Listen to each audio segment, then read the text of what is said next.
교합제 TV 시청자 여러분 안녕하십니까. 2024년 3월 10일 새벽 0시 45분입니다.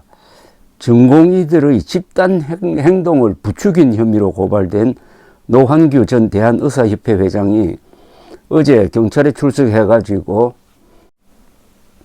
11시간 넘게 조사를 받았습니다. 경찰은 노 전 회장에게 전공의들의 단체 행동을 교사하여 병원에 손해를 끼친 것이 아닌지를 집중적으로 추궁했다고 합니다. 서울경찰청 공공범죄수사대는 어제 노 전 회장을 오전 10시쯤 마포구 청사로 소환해가지고 11시간 넘게 조사를 진행했고 오후 9시 17분쯤 조사를 마치고 나온 노환규 전 회장은 기자들에게 이런 이야기를 했습니다. 전공의들이 사직을 하고 병원을 떠난 이유는 정부의 의료 정책 때문이지 제가 개인적으로 올린 소셜미디어 글을 보고 자신의 미래를 건 사직서를 제출하고 의료 현장을 떠나는 일은 일어나지 않는다는 입장을 계속 밝혔다고 합니다. 이 말이 정리가 잘 된 것 같습니다. 전공의들이 사직을 하고 병원을 떠난 이유는 정부의 의료 정책 때문이지 제가 개인적으로 올린 소셜미디어 글을 보고 자신의 미래를 건 사직서를 제출하고 의료 현장을 떠나는 일은 일어나지 않았다는. 아니 지금 전공의들이 30대 40대의 아주 자유로운 영혼을 가진 사람들인데 그것도 의사협회 회장 현직자도 아니고 전 의사협회 회장이 소셜미디어에 올린 글을 보고 약 9,000명이 사직서를 내고 떠났다. 그런 걸 사주라는 명목으로 형사범으로 다룰 수 있느냐 하는 의문이 생기지 않습니까? 이 공모를 했다면은 또는 사주를 했다면은 언제 어디서 만나고 구체적으로 어떻게 지시를 하고 그 사람과 이 노환규 전 회장과의 관계는 상하관계고 명령관계고 이런 게 입증돼야 될 것 아닙니까? 아니면 돈을 주가지고 사직서를 내고 병원을 떠나도록 회유를 했다든지 술을 사줬다든지 아니면 막 커피라도 한잔 했다든지 이런 내용이 있어야 되는데 그냥 분개한 글이 범죄 요건이 될 수 있을까요?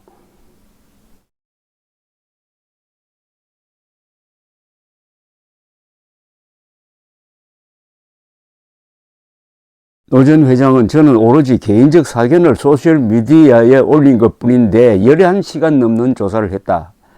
11시간을 넘는 장시간의 경찰 조사를 통해서 생각의 자유나 표현의 자유가 있다고 생각하는 이 대한민국에서 절대로 일어날 수 없는 일이 벌어졌다고 생각한다고 했습니다. 이날 경찰은 노 전 회장이 전공의들의 단체 행동을 독려하여 병원에 손해를 끼친 것이 아니냐는 부분을 집중적으로 추궁한 것으로 전해졌답니다. 아울러 전공의 파업으로 인해 발생한 300여 건의 피해 사례들을 보여주며 노 전 회장이 교사한 부분이 없는지 캐물었다고 하는데 이게 말이 되는 것 같습니까? 이게 노 전 회장은 기자들에게 이런 이야기를 했습니다. 2월 6일 정부의 의대 정원 정책 발표 전에는 이런 일이 없었다. 이런 일이라는 것은 전공의 이탈 사태를 말하죠. 즉 정부의 잘못된 의료 정책으로 인해서 지금의 상황이 벌어진 것이다.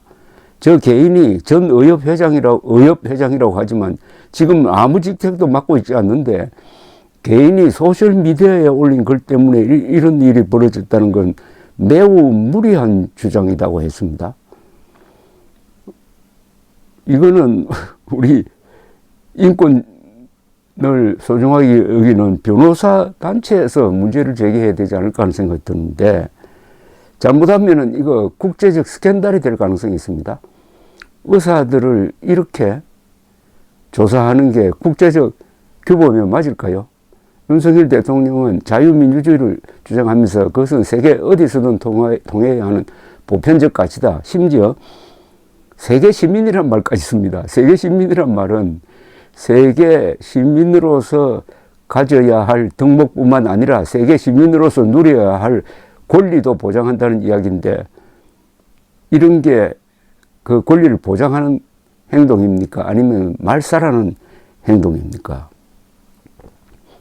경찰은 지난 6일 주수호 의협 비대위 언론홍보위원장에 대한 소환 조사를 했고, 오는 12일에는 김태구 의협 비상대책위원장과 박명하 비대위 조직강화위원장, 임현택 대한소아청년과의 청년과 의사회장을 소환 조사할 예정이라고 합니다. 노한규 전 회장도 이야기했지만은 지금 일어나고 있는 의료 대란은 이거 누가 일으킨 겁니까? 2월 6일 이전에는 평온했습니다. 그때 의사 부족 사태가 일어나가지고 무슨 사고가 연발했습니까? 조용했습니다. 그러나 2월 6일 정부가 파격적인 의과대학 2,000명 정원 계획을 발표한 뒤에 반발한 전공의들이 사직서를 내고 직장을 떠나는 이른바 의료 대란 사태가 벌어졌습니다. 그러니까 평화롭던 의료계에서 왜 이런 이른바 대란이 일어났냐 이겁니다. 그 원인 제공자는 윤석열 정부입니다. 그 원인 제공에 따라서 반응한 전공의들도 또한 이 의료 대란의 한 역할을 한 거죠. 그럼 누가 잘못이냐 하는 것은 도덕적으로 또는 법적으로 한번 따져봐야 될 문제인데, 그런 거 따지기 전에 사실관계는 원인 제공은 윤석열 정부의 파격적인, 의사들로 보면은 과격한 정책이었다는 것은 뭐 움직일 수 없는 사실입니다. 그럼 파격적인 조치를 취할 만한 객관적인 상황이 있었느냐는 겁니다. 의사 부족 사태가 전국적으로 만연해가지고 긴급한 조치를 취해야 될 상황이 있었느냐? 없었지 않습니까? 없었는데 왜 의사들을 자극할 것이 뻔한 이런 정책을 폈느냐? 윤석열 정부가 이런 정책을 들고 나올 때 의사들이 강경 대응하지 않을 것이라고 생각했다면 그건 무능한 겁니다. 알고도 밀어붙였다. 알고도 밀어붙였다는 것은 알고도 밀어붙인 거는 반발할 것이다. 그러면 거기에 대해서 더 강하게 나가서 국민들의 여론을 등에 업고 이번 총선에서 국민의힘이 재미를 보도록 하겠다. 이번 사건은 그러니까 정권이 기획해서 했든지 아니면은 정보가 부족해서 이런 일이 일어났든지 둘 중에 하나입니다. 하나는 무능한 쪽이고 다른 하나는 그럼 범죄에 가깝죠. 기획해서 의료 대란을 일으켰다고 그러면은 둘 중에 하나입니다. 지금 의과대학 정원을 늘려가지고 2,000명을 늘려서 이분들이 교육받고 전공의 과정 거치고 해가지고 의사로서 활동하게 되는 데는 약 10년 이상이 걸립니다. 10년 이상의 대한민국 상황이 어떠냐? 그때는 인구가 줄어들 것이다. 인구가 줄어드는데도 의사는 계속 늘려야 하나 하는 문제가 생기지 않습니까?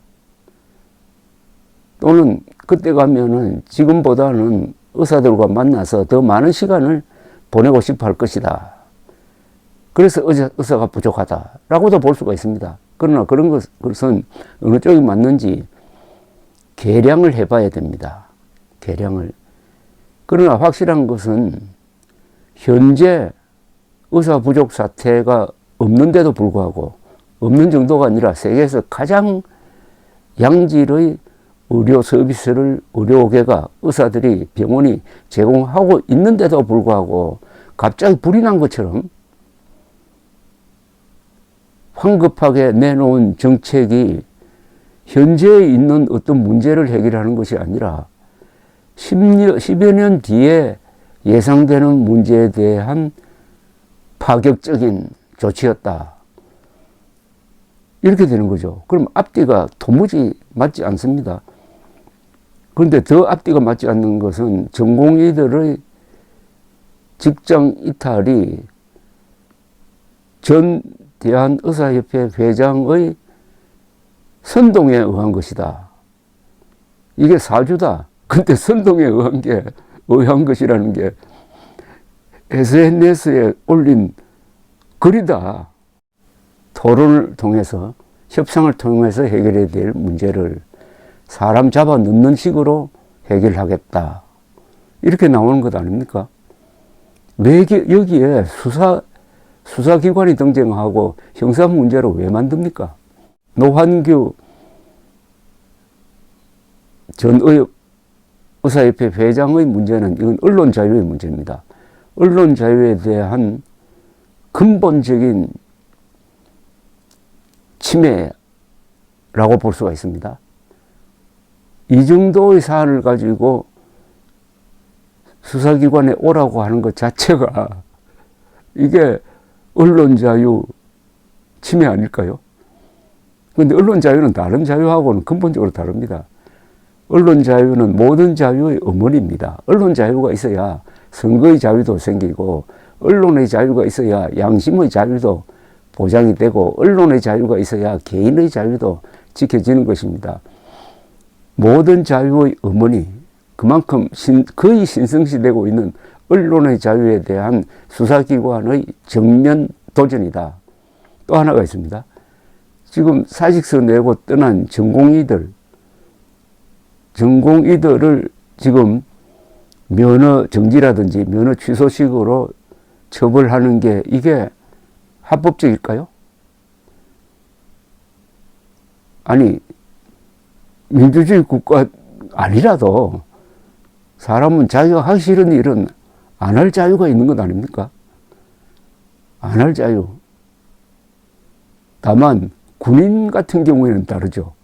군인은 전쟁과 직결되는 직업인데 군인 같은 경우는 마음대로 그만둘 수 없습니다. 그러나 지금은 의사가 군인이 아니고 또 전시가 아니잖아요. 직업 선택의 자유는 헌법이 보장하고 있는 자유입니다. 헌법이 보장한다는 것은 웬만한 긴급 사안이 아니면 그것은 지켜져야 한다는 이야기입니다. 헌법이 보장하는 양심의 자유, 종교의 자유, 언론 자유, 직업 선택의 자유, 개인 프라이버시 보호의 자유, 이런 것은 특별한 이유가 없는 한, 특별한 이유는 거의 예외적인 건데 보통 전시 또는 전시에 준하는 상황입니다. 그러나 지금 전쟁이 났는데 전공의들이 지금식으로 9,000명이 이탈한다면 그것은 안 되죠. 그러나 지금 그런 거 없잖아요. 이게 제일 중요합니다. 지금 전공의들에게 직업 선택의 자유를 주지 않아야 할 긴급 사태가 2월 6일 이전에 있었습니까? 없잖아요. 지금 이른바 의료대란은 만들어진 것 아닙니까? 그 위기가. 근데 누가 만들었냐 이거죠. 전공의가 만든 겁니까? 아니면 전공의를 자극한 대화를 거부하는 이 정권이 만든 겁니까? 이 모든 게 윤석열 대통령의 직무 스타일로 돌아갑니다. 이렇게 하는 게 자유민주주의, 자유라는 말을 입에 달고 사는 윤석열 대통령이 해야 될 일입니까? 윤석열 대통령은 너무나 거친 용어를 쓰고 있습니다. 국민의 건강과 생명을 위협하는 병원 구조, 뭐 이런 표현을 썼습니다. 아니, 세계 최고의 서비스를 제공하는 한국 의료기관을 국민의 생명과 건강을 위협하는 조직으로 만들면은 그게 국제사회에서 통하겠습니까? 그게 보편적 스탠다드입니까? 그러니까 의사들은 이게 모든 게 총선용이다. 총선용이다. 어떻게 이럴 수가 있느냐. 더구나 이념적으로 따지면은 보수 세력의 핵심인 의사 집단을 아마 상당수가 윤석열 대통령 후보에게 찍었을 의사들을 상대로 왜 이렇게 하느냐. 이재명은 잡아넣지 못하고 수사해야 될 문재인은 그냥 받들기만 하고 만만한 우리만 이렇게 하느냐. 이 배신의 끝은 어디냐. 이렇게 분노하고 있는 심리를 여러분들은 어떻게 생각하십니까? 이해가 됩니까? 이해가 안 됩니까? 해결책은 결국 2,000명 늘리겠다는 걸 좀 줄여가지고 뭐 수백 명 수준으로 하든지 하는 이런 걸 놓고 대화를 시작하는 것 이외에 무슨 해결책이 있습니까? 전공의들이 계속 안 돌아오는 이 사태가 장기간 진행되면은 결국 윤석열 정부는 무능하다 이렇게 될 것 아닙니까? 그렇게 사람들이 깨닫게 되는 게 오는 4월 10일 총선 직전이라면은 윤석열 대통령이 국민의힘과 함께 칼날을 쥐게 되는 것 아닐까요? 감사합니다.